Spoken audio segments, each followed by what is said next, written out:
如果您使用的是 Android 手机，需要先将 Vive AI 与 Google Gemini 连接，才能处理部分手机任务。接下来，我们会示范如何将 Vive AI 与 Gemini 顺利搭配使用。首先，请检查手机是否已安装 Gemini 应用程式。如果未安装，请前往 Google Play 商店下载 Google Gemini，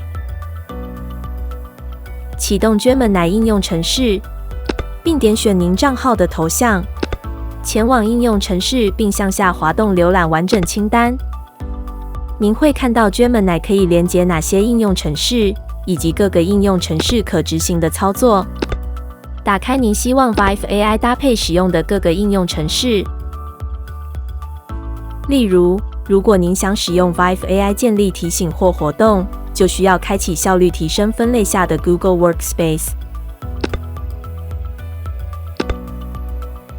您可以透过开启装置控制下的 Google Home 来控制您的 Google 智慧家庭装置。如果您想播放 Spotify 或 YouTube Music 的音乐，请开启媒体分类下的这两项服务。花点时间浏览清单，开启您希望与 Vive AI 配合使用的应用程式。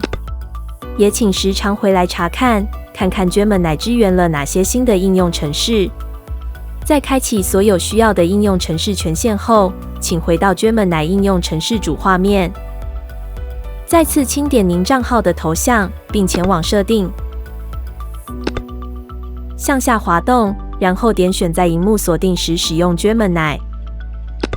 开启不解锁装置也能使用 Gemini。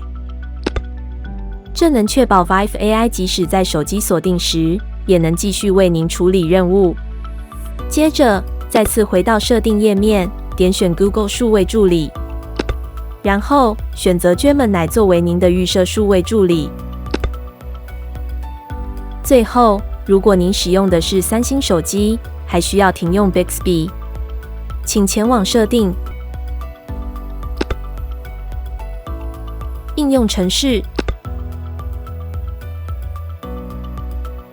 Bixby， 然后点选停用，停用应用程式。